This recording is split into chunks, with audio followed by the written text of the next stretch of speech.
Bienvenidas a Noches de Opinión por las 74 frecuencias de la Radiodifusora Nacional de Colombia y por Señal Colombia, la señal de la gente. Hoy se produjo en esta mañana un pronunciamiento político que ha generado diversas reacciones proveniente del excandidato presidencial y senador de la República, Iván Cepeda, respecto de lo que será la relación del pacto histórico y la alianza que lo acompañó en su propuesta presidencial como fuerza de oposición frente al gobierno de Abelardo de la Espriella. Tiene que ver con la actitud que asumirá ese movimiento político respecto de una serie de situaciones que exigen aclaración, que fueron detalladas y que explicaremos con la presencia precisamente del senador, además de hablar de otros temas atinentes a la campaña, a sus ecos posteriores y a la situación política actual. Bienvenido, muy buenas noches, muy amable por aceptar esta invitación, doctor Cepeda. A ustedes muchas gracias, Guillermo, y como siempre es un gusto estar aquí en la televisión pública. Bueno, en principio, doctor Cepeda, como para ambientarnos y con la distancia ya de los días, quisiera saber su evaluación respecto de lo que fue la participación electoral como candidato del Pacto Histórico y la Alianza por la Vida, y cómo aprecia algunos cuestionamientos que se han hecho respecto del manejo de la campaña. Me refiero pues a algunas personas que dicen que en términos publicitarios y de la utilización de nuevas tecnologías hubo ciertos déficits que a lo mejor han podido ayudar al haberse presentado una distancia tan corta en términos del cómputo final. Bueno, lo primero es hacer una evaluación global y a fondo de este proceso electoral. El pacto histórico, como formación relativamente reciente, me refiero a como partido, se ha presentado a estas elecciones de una manera democrática, deliberativa y transparente. Somos la única colectividad, hay que recordarlo, que eligió con voto popular, a través de una consulta, a todas sus candidatas y todos sus candidatos, tanto al Congreso de la República como a la presidencia. Hicimos un gran proceso democrático de participación con más de 2.600.000 votos y llegamos a unas candidaturas. Nuestra intención era participar en una consulta interpartidista, pero como se sabe bien, mi participación fue arbitrariamente impedida por el Consejo Nacional Electoral, y a pesar de ello, tuvimos el resultado más importante en materia de elección del Congreso de la República, con la bancada más numerosa. Hicimos un proceso transparente, austero, participativo para la primera vuelta y obtuvimos más de 9 millones de votos. Yo destaco la participación popular en ese proceso. Fue una campaña distinta a las que tradicionalmente se hacen, en la que nosotros no transigimos ni con las alianzas con aparatos políticos, ni con el derroche de dineros, ni con la política espectáculo. Sobre ese particular, al asumir esta responsabilidad, fui muy claro de que de parte mía no habría ninguna concesión a ese tipo de política. Y así nos mantuvimos hasta el final. Una campaña electoral hecha por la gente, con los recursos de la gente, con los esfuerzos de la gente, con la conciencia y con la comprensión política de la gente, y yo estoy orgulloso del resultado que hemos obtenido, el más importante en términos de participación multitudinaria y cuantitativa de votos en una elección de un candidato del progresismo en Colombia.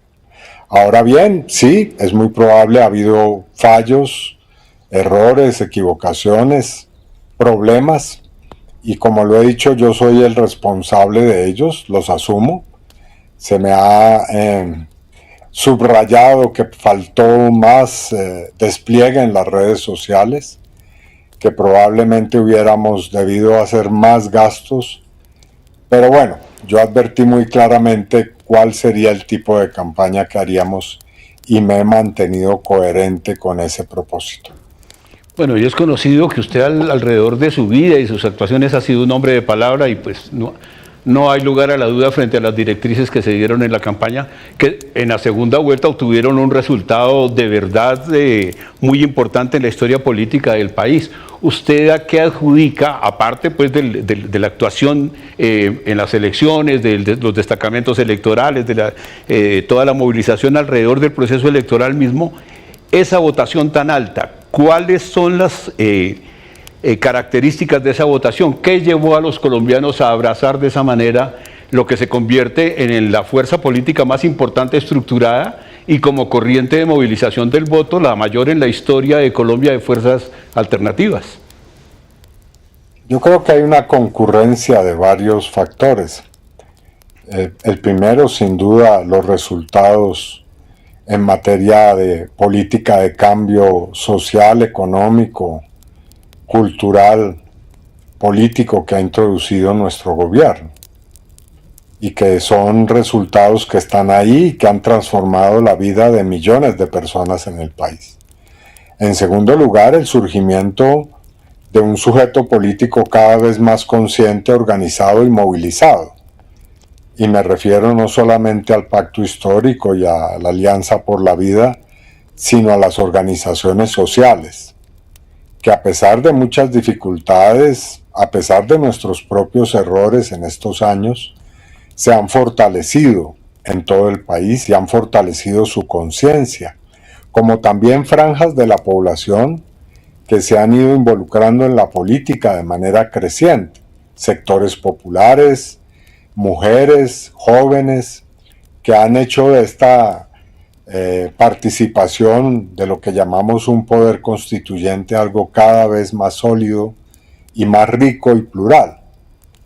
Pero también, y esto hay que tenerlo en cuenta, el planteamiento que hicimos, la manera en cómo hicimos la campaña, el programa que le presentamos a la población. Y bueno, yo creo que esa es la conjunción de factores que trajeron este resultado. Sin lugar a dudas, el liderazgo del presidente Petro ha jugado en esto un papel fundamental. Y bueno, yo diría que hay otros factores, pero esencialmente esos. Bueno, usted que tiene un análisis también desde la filosofía de estos temas, ese sujeto popular que enuncia, que reconocemos todos en las movilizaciones y los acumulados de luchas sociales de la última década, pero con unos antecedentes históricos, ¿cómo lo caracteriza? ¿Cómo es ese sujeto popular actual y actuante en la Colombia de hoy? Yo diría que tiene varias características fundamentales. Primero, su extracción social. Yo creo que se ha venido fortaleciendo la participación de organizaciones, poblaciones, sectores, comunidades de lo que llamamos el espectro popular, es decir, de los sectores más excluidos, más vulnerables en términos socioeconómicos, más aislados por el desarrollo y el Estado, que han ido ganando fuerza por distintos factores que cabría analizar. Por otro lado, yo diría también la participación de capas medias en las ciudades, el arraigo, yo diría fluctuante, que ha tenido el desempeño del pacto histórico y de los sectores progresistas en la ciudad de Bogotá y en otras ciudades, en el suroccidente y en la costa pacífica y en el Caribe colombiano. En general, en todos los sectores de la periferia y de las fronteras ha habido un desarrollo muy importante en términos de nuestra influencia política. Y también yo diría que de otros factores que son del orden de la política y de la cultura política y democrática. Yo creo que han emergido sectores que han enriquecido las luchas sociales y políticas en estos años.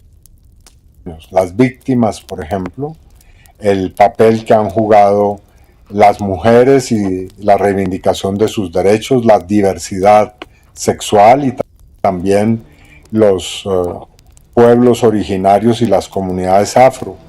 Toda esa amalgama junto a lo que hemos llamado la Alianza por la Vida, sectores que hemos ido consolidando como nuestros aliados, se han convertido en ese espectro que hoy hace parte de esa copiosa votación que se obtuvo. Bueno, ahora sí entremos en el terreno pedregoso y anegado que son los escrutinios, los votos, los reconocimientos. En principio hay una cierta expectativa porque si bien hubo un reconocimiento a la presidencia de Abelardo de la Espriella, porque hay una diferencia de 240.000 votos y algo más, con el pronunciamiento de hoy se genera una ambigüedad que es interesante aclararla, porque de alguna manera se está diciendo hay un reconocimiento a lo numérico, aún las objeciones que hay al respecto, pero frente a determinadas situaciones no estamos legitimando esa presidencia. ¿Es correcta la interpretación? Bueno, nosotros hemos hecho denuncias que han tenido que ver con la manera en cómo transcurrió el proceso electoral. Y son denuncias que hemos hecho de tiempo atrás. Una de ellas, la injerencia del gobierno de Estados Unidos en el proceso electoral. Y ese no es una acusación nuestra, sino es una afirmación que ha hecho el propio presidente de Estados Unidos, Donald Trump, quien ha dicho que gracias a su apoyo y a la manera en cómo él influyó en nuestras elecciones fue elegido de la Espriella. Son palabras de él. Igualmente de la utilización de inmensos recursos para la compra de votos en todo el país, denuncias que hemos hecho oportunamente, y del manejo de recursos como la inteligencia artificial, tanto en las redes sociales como probablemente en el manejo del resultado electoral. Ahora, como demócratas que somos, hemos hecho la labor de verificar los resultados y en el caso puntual del escrutinio, dado que no se han podido todavía reunir elementos probatorios que demuestren la existencia de un fraude o de un patrón de fraude, con el presidente y el presidente en primer lugar, hubo un reconocimiento del resultado con obviamente las salvedades que introdujimos en su momento. Así que desde ese punto de vista hemos procedido de una manera transparente y honesta. Pero dicho eso, viene un segundo asunto que no es menor y que fue advertido oportunamente por 20 ex magistrados y ex magistradas de las Cortes en Colombia.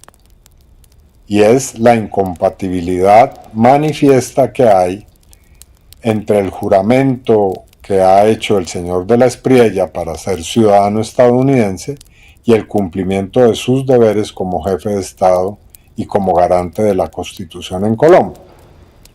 Discúlpeme, es allí donde hay un primer asunto. Discúlpeme interrumpirlo, doctor Iván. Es que para la gente se ha hecho común que se diga que no, que no hay mucha implicación en ese hecho, que ya varios políticos colombianos han adoptado esa doble nacionalidad, que incluso el presidente de la República, Gustavo Petro, es ciudadano italiano, y que no ven mayor dificultad, salvo, digamos, algunos analistas que han ido en profundidad, como Rodrigo Uprimi, que pone en cuestión el hecho que frente a una orden o una decisión en la que se contrapongan intereses, vayamos a tener dificultades. Pero ¿cuál es el riesgo más, digamos, evidente que pone en dificultades la soberanía según la visión que ustedes están planteando en este cuestionamiento? Pues es que en la Carta de los Magistrados ya se abordó el problema de la doble nacionalidad en otros casos distintos al de Estados Unidos. Es más, como esa carta la produjeron los magistrados o exmagistrados cuando de la Espriella ya era candidato aún, ellos abordaron el problema de tener la doble nacionalidad italiana y la doble nacionalidad en el caso de ser ciudadano estadounidense. Y la conclusión de ellos es absolutamente nítida. Una cosa es tener la doble nacionalidad y que el otro país sea Italia, y otra cosa es si es Estados Unidos, por una sencilla razón, y es que el juramento o la nacionalización italiana no implica los deberes que sí genera ser ciudadano estadounidense, que no pueden ser relativizados. Es decir, si uno es ciudadano italiano, perfectamente puede no obedecer a las leyes y a la Constitución de Italia cuando se trate de dirimir asuntos en los que está implícito también los intereses de nuestro país. Pero si en cambio existe la doble nacionalidad, en este caso con Estados Unidos, el juramento que se rinde sí es absolutamente perentorio y explícito. Y es que un ciudadano que tenga doble nacionalidad estadounidense y colombiana tiene que optar por los intereses y por la Constitución de Estados Unidos. Ese es parte del juramento que se rinde cuando se convierte uno en ciudadano estadounidense. Así que ese asunto de la doble nacionalidad ha quedado claro. Y los deberes que se crean, como usted bien mencionó, y que tienen, entre otros, el muy calificado pues, diagnóstico de juristas como Rodrigo Uprimi, es que si el día de mañana el señor de la Espriella tiene que tomar decisiones entre su deber de lealtad a la Constitución de Estados Unidos y la Constitución colombiana, deberá tomar la decisión de favorecer su nacionalidad o su ciudadanía estadounidense. Bueno, ese es uno de los aspectos que usted señaló en su pronunciamiento esta mañana. Revisemos las otras situaciones que le sirven de base para el llamamiento a la desobediencia civil como una forma de acción política si esas situaciones planteadas no tienen una resolución satisfactoria desde la demanda del pacto histórico y en representación de la votación que le fue fiel a usted en las pasadas elecciones. Por ejemplo, ustedes mencionan una serie de hechos que tienen que ver con relaciones con personas que han sido judicializadas o tienen problemas con la justicia de los Estados Unidos. Un poco señalan varios puntos, pero digamos, si tratamos de englobar, ¿cuáles serían ahí los señalamientos puntuales? Pues hay dos casos, puede haber otros, pero hay dos casos que han trascendido a la opinión pública. El primero es la defensa que hizo de la Espriella del señor Alex Saab. Como se sabe, entre el año 2013 y el año 2019, de la Espriella fue el apoderado legal de Saab. Y en una carta que produjeron los congresistas, 11 congresistas del Partido Demócrata de Estados Unidos, se dice claramente que en esa relación entre Saab y de la Espriella se habría beneficiado con los bienes del señor Saab, lo cual evidentemente constituye, como lo dicen los congresistas demócratas, un delito a la luz de la ley y pues de la justicia estadounidense. Lo que resulta extraño es que esa circunstancia de haberse enriquecido con los bienes del señor Saab no haya traído una consecuencia jurídica para De la Espriella. Primer caso. Segundo caso, ha sido conocido por la opinión pública colombiana a través de las investigaciones del periodista Daniel Coronel. Es el caso de un narcotraficante que se hace llamar Boliche.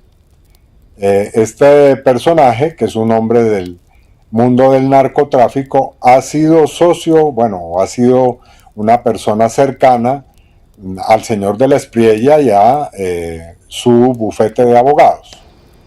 Y también él ha incurrido en prácticas ilegales que han hecho que lo judicialice la fiscalía y que haya sido procesado en Estados Unidos. También ahí hay una circunstancia extraña, y es que eso no ha traído o no ha acarreado ninguna clase de investigación contra el señor De la Espriella. Entonces, la cuestión obvia, y que también aparece en medio de estas investigaciones, es que al parecer el señor De la Espriella ha sido colaborador de las agencias de seguridad estadounidenses. Ahora, esa colaboración, ¿qué carácter ha tenido y hasta dónde ha llegado? ¿Es De la Espriella simplemente un colaborador de esas agencias? ¿Qué compromiso trae eso para él personalmente y en una situación eventual de ser presidente para el país? Así que la segunda pregunta plenamente legítima es si De la Espriella ha sido o es un colaborador de agencias de seguridad estadounidenses. Pero es una pregunta que se le hace si es así, directamente al presidente De la Espriella, o ustedes están incursionando en caminos legales para tratar de validar una situación como esa, porque sería, de hecho, la simple afirmación suena gravísima, que un ciudadano colombiano tenga colaboración con organismos de inteligencia y seguridad de los Estados Unidos para coadyuvar en procesos pues, que son delincuenciales, y eso se haya omitido y no se tenga el conocimiento en el país. Entonces, ¿hay rutas legales por las cuales ustedes están tramitando esto, o es una increpación directa al candidato, al presidente, perdón?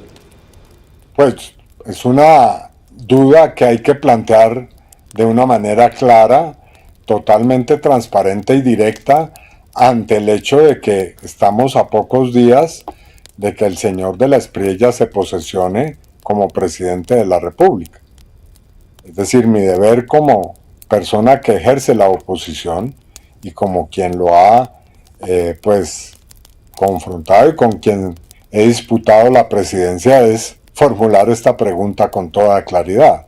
Ahora, la manera de aclararla puede ser objeto de distintos procedimientos, reflexiones e incluso debates, pero es una pregunta que hay que plantear a tiempo, como lo estoy haciendo.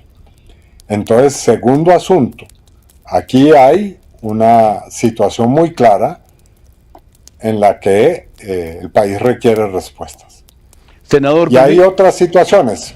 Sí, señor, permítame unos segunditos mientras pasamos unos mensajes institucionales y continuamos.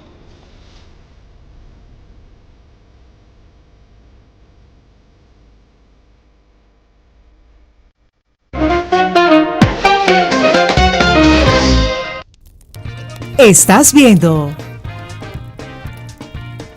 Noches de Opinión. Señal Colombia, la señal de la paz.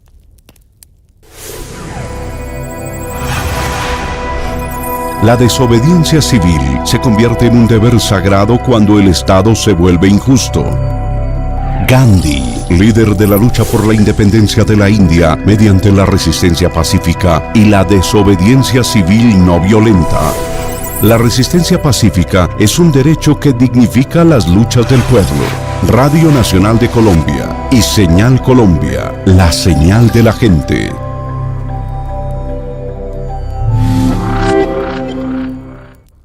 Por la vida de las niñas y los niños, tenga en cuenta esto. Ante cualquiera de estos signos, consulta a tu médico. Fiebre, pérdida de peso inexplicada, palidez, cansancio, aparición de moretones, dolor de cabeza continuo, mancha en el ojo, masa en el abdomen o en cualquier parte del cuerpo o sangre en la orina. Somos más grandes que el cáncer, a mil, a detectar el cáncer infantil. Comisión de Regulación de Comunicaciones. Este martes 30 de junio a las 9 de la noche, Señal Colombia presenta Colombia Verso a Verso, segunda temporada. De los escombros, elige el que te guste. Hay azules, cielo despejado, para aquellos que sueñan paraísos donde la luz no alcanza. En Armero, donde la tierra guarda cicatrices, la poesía crece sobre ellas. Hay verdes, como el vientre del bosque, colmados de hojas y de alas.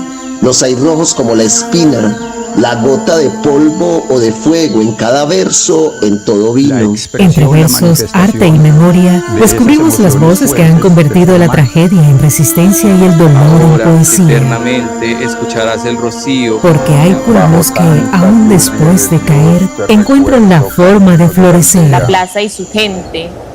Mágicas apariciones, salidas del sombrero de Musgonia. Colombia Verso a Verso, segunda temporada, martes 30 de junio, 9 de la noche, por Señal Colombia, la señal de la gente.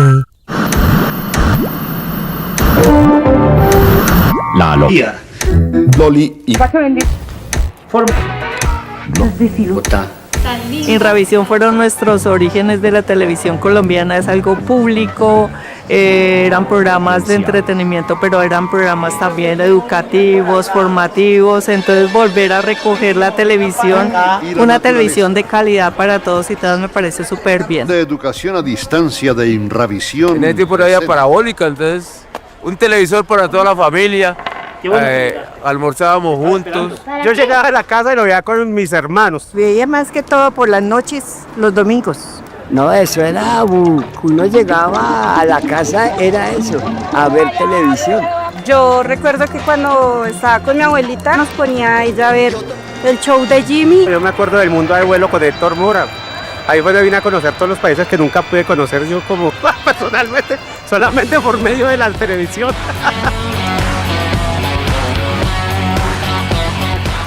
Somos color, somos pasión, somos la historia viva. Inravisión, la señal que no se apaga y no se apagará jamás.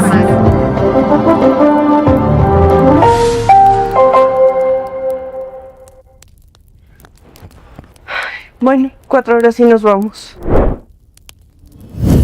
A todos los que ingresamos a esta carrera nos enseñaron a callar.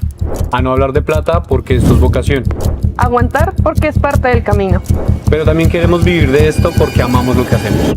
Por primera vez en Colombia, los internos de medicina reciben un pago mensual por su trabajo. Con dignidad cumplimos. Gobierno de Colombia. Comisión de Regulación de Comunicaciones. Del 2 al 15 de julio, Inravisión, Sistema de Medios Públicos, medio oficial de los segundos Juegos para Suramericanos Valledupar 2026. Transmisión especial exclusiva por Señal Colombia y las 74 frecuencias de Radio Nacional de Colombia. Deporte, cultura es igual a paz. Me siento muy orgulloso de ser el gerente del Sistema Nacional de Medios Públicos que por primera vez va a transmitir los Juegos para Suramericanos en esta versión 2026. La radio y la televisión públicas en un histórico cubrimiento. 11 países participantes, 13 disciplinas y 1.064 paratletas en la gran cita del deporte paralímpico suramericano. Inravisión, Sistema de Medios Públicos. Tenemos la responsabilidad moral de desobedecer las leyes injustas. Martin Luther King Jr., pastor y líder estadounidense del movimiento por los derechos civiles. La resistencia pacífica es un derecho que dignifica las luchas del pueblo. Radio Nacional de Colombia y Señal Colombia, la señal de la gente. Estás viendo Noches de Opinión. Señal Colombia, la señal de la paz.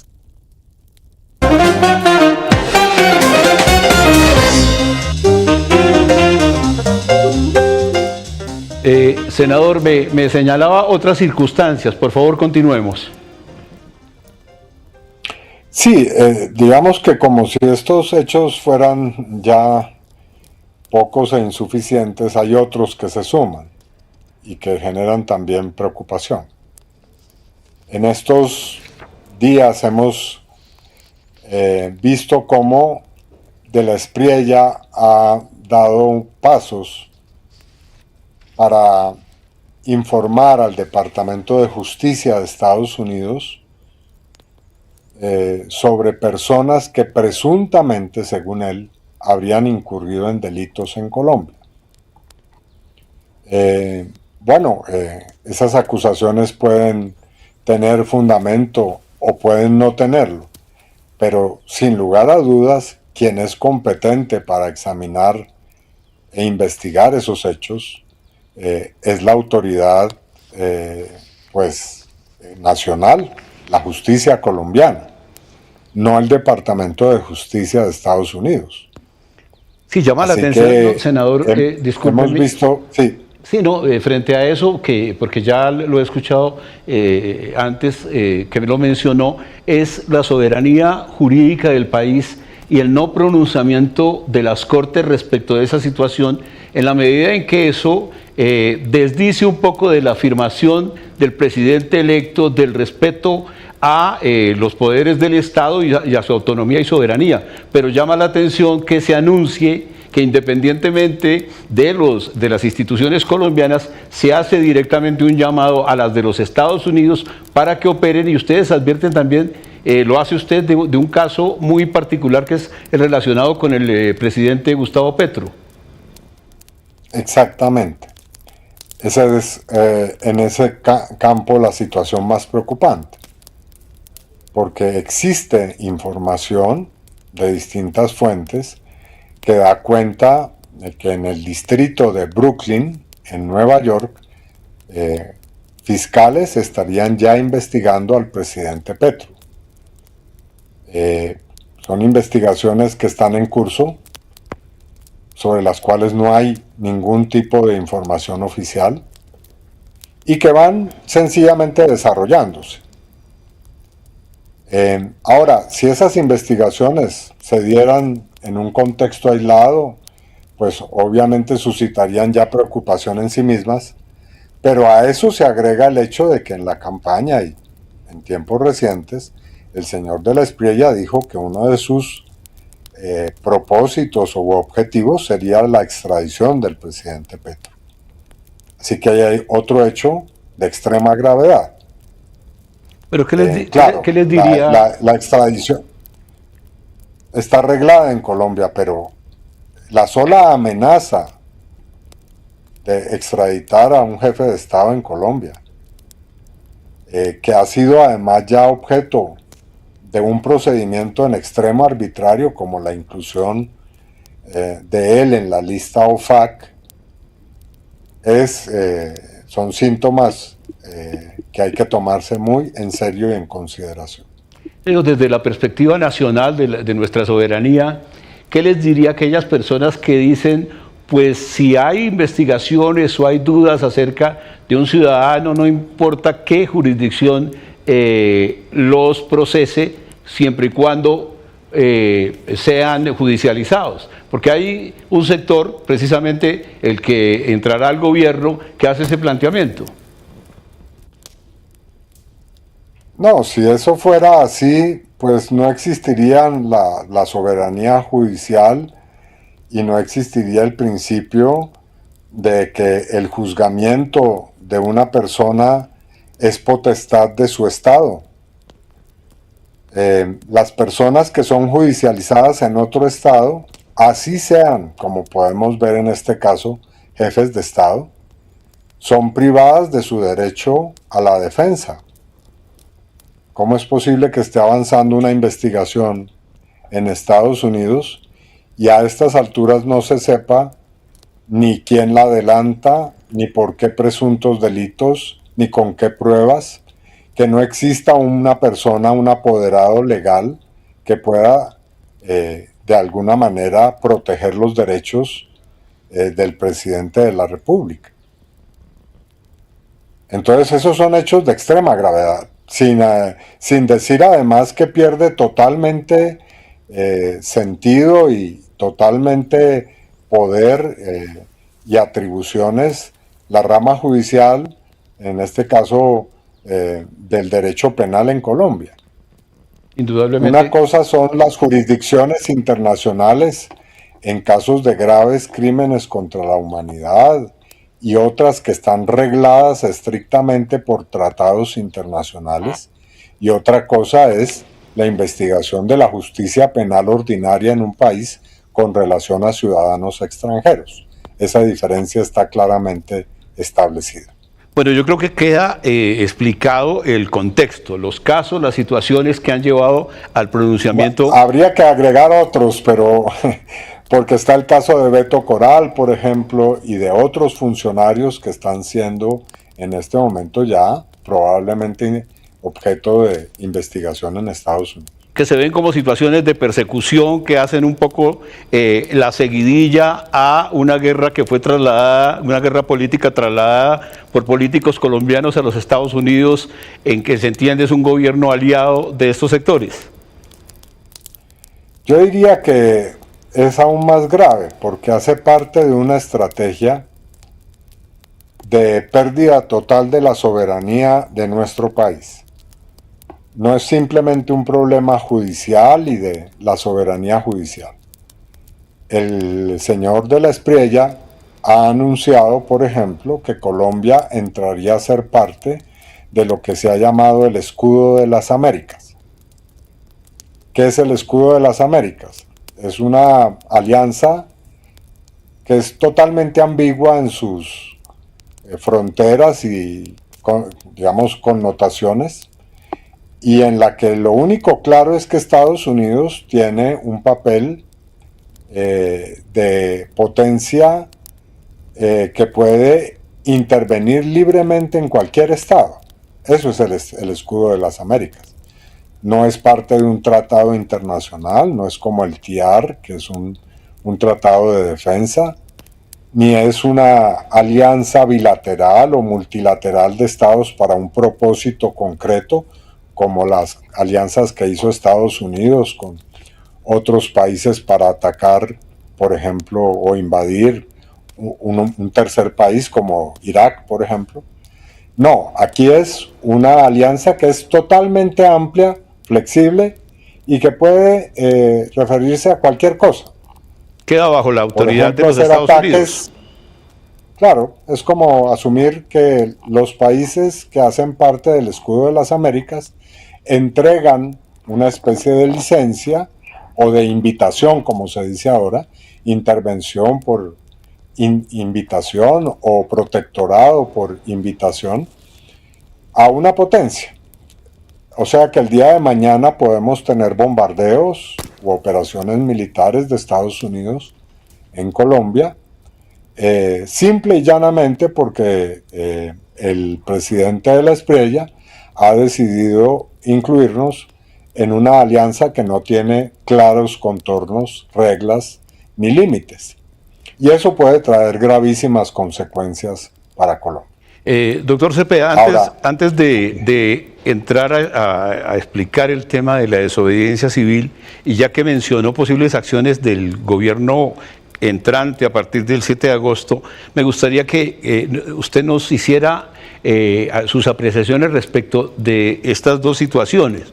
Una ha sido muy vehemente y agresivo, en un lenguaje muy fuerte, el presidente respecto de algunas actuaciones del gobierno saliente, en particular sobre la paz total, e incluso por los últimos pronunciamientos pareciera que hay una tendencia a criminalizar la manera en que se adelantó el procedimiento, no obstante que tiene un marco legal y un marco constitucional.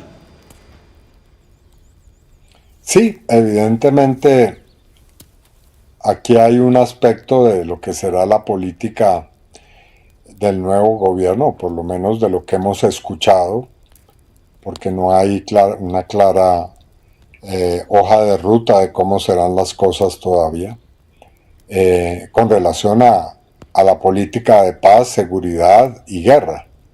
Y lo único que hemos escuchado es que habrá una política de militarización, confrontación sin cuartel en territorios en los cuales se ha librado pues el conflicto armado y se desarrolla la presencia de grupos armados ilegales, lo cual es retornar el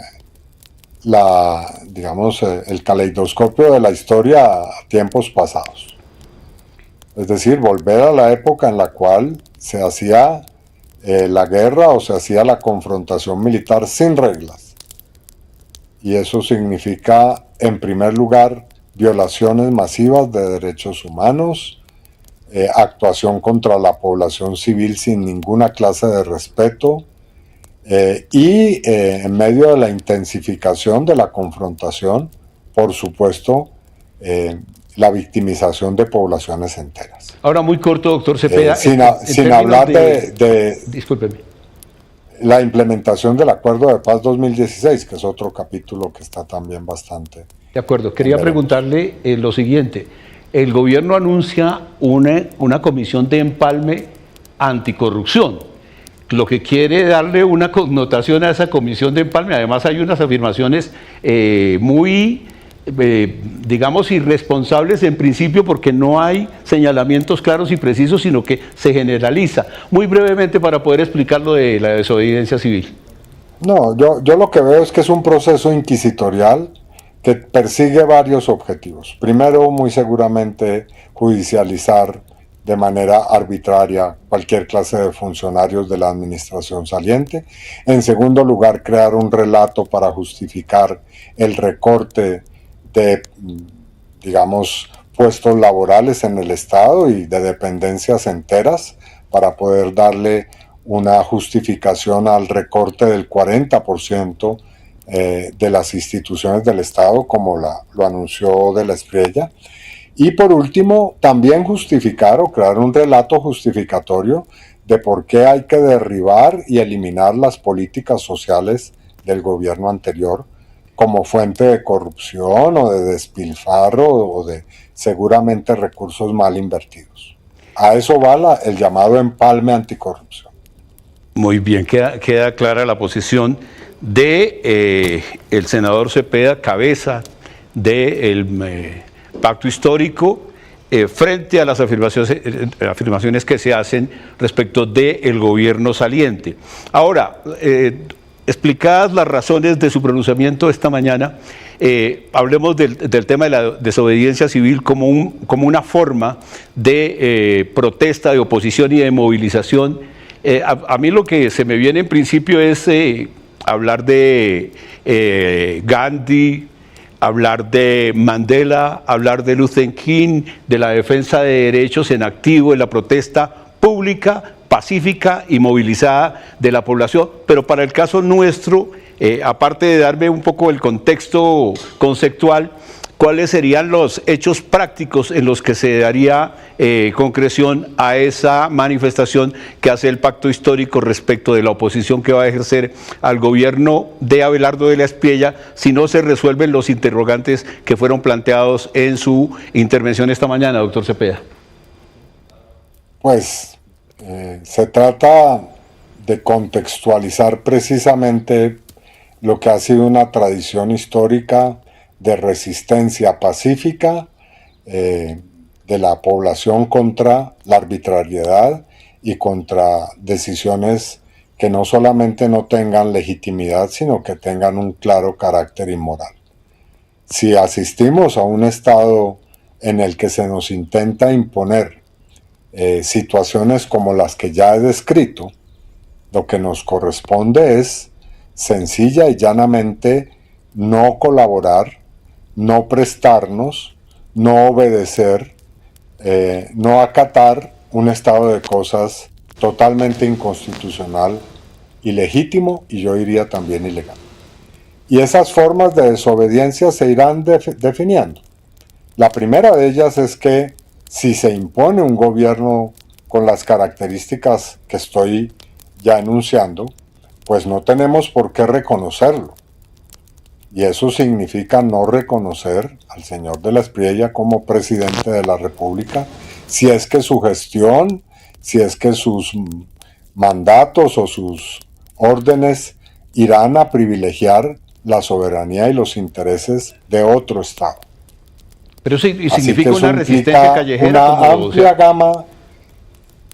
Pues yo creo que esa es parte, obviamente, de una amplia gama de posibles acciones, pero yo creo que iremos examinando una a una.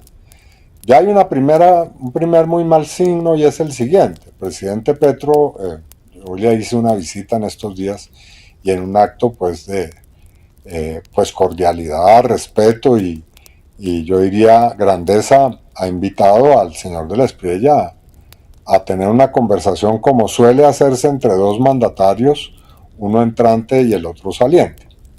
Bueno, el señor de la Espriella, en un acto de soberbia y que va mostrando cómo es el asunto, ha dicho que no acepta esa clase de invitación. Bueno, pero entonces si esa es la actitud y la conducta del señor de la Espriella, ¿por qué nosotros como oposición deberíamos entonces reconocer y entrar en distintos actos protocolarios que tengan que ver con su mandato o su supuesto mandato a partir del 7 de agosto? Pero lo primero aquí será sentarse con el movimiento social, por supuesto, para definir las modalidades que tendrá nuestra acción.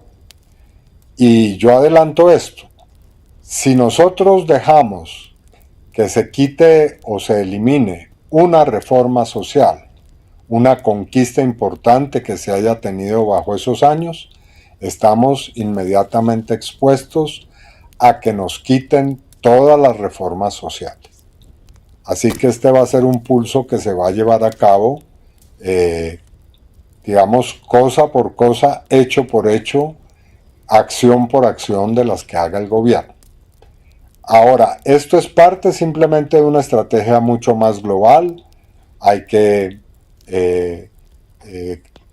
proceder a hacer el Congreso Fundacional del Pacto Histórico, hay que reunir la Alianza por la Vida, hay que reunir una gran convención social para que sea la gente también la que nos diga cómo vamos a proceder también. Esto no son decisiones que tomamos algunas personas o individuos, sino responden a una dinámica del movimiento social.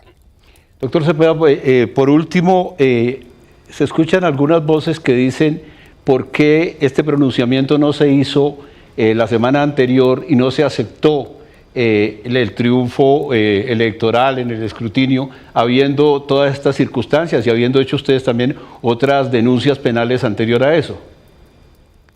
Porque nosotros procedemos de una manera rigurosa.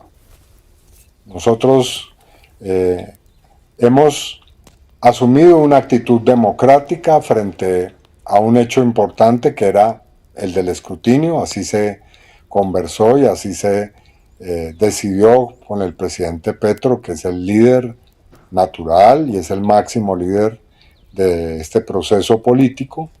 Y ahora estamos en un escenario que ya tiene que ver con estos hechos que estoy mencionando. Así que vamos procediendo de una manera metódica y clara frente a cada una de las acciones que hay que tomar. Por último, senador Cepeda, agradeciendo su amabilidad con nosotros de atender esta conversación, de todas maneras el pronunciamiento genera cierta tensión y temores, en particular por la manera que ha sido transmitido por los medios de comunicación. ¿Y cuál sería un mensaje de tranquilidad, pero a la vez de actuación democrática dentro de los cánones constitucionales, porque entiendo que el derecho a la protesta, asimismo la desobediencia civil, está reconocida en sentencias de la Corte Constitucional. Así es, y nosotros tenemos talante democrático. Hemos dicho que la desobediencia civil es ante todo una acción pacífica, pero clara y determinada. Y fundamental, es una actuación que se hace de la mano con el pueblo. Nosotros hemos emprendido una gran marcha por los territorios del país. No dejaremos sola a la gente. Vamos a estar al lado de las organizaciones sociales, del movimiento popular, y vamos a asumir con toda la calma y la serenidad cada una de estas circunstancias. Somos una gran fuerza política, tenemos una inmensa presencia en todo el país, necesitamos organizarla de la mejor forma y obviamente tenemos toda la decisión y todas las posibilidades de seguir avanzando de la mano con la gente. Así Doctor que Iván nuestro Cepeda. mensaje es también de esperanza y de convicción y entusiasmo. Muchas gracias, doctor Cepeda, por haber hablado con nosotros en Noches de Opinión, muy amable. A ustedes, muchas gracias por su audiencia. Hasta la próxima semana. Guillermo Segovia.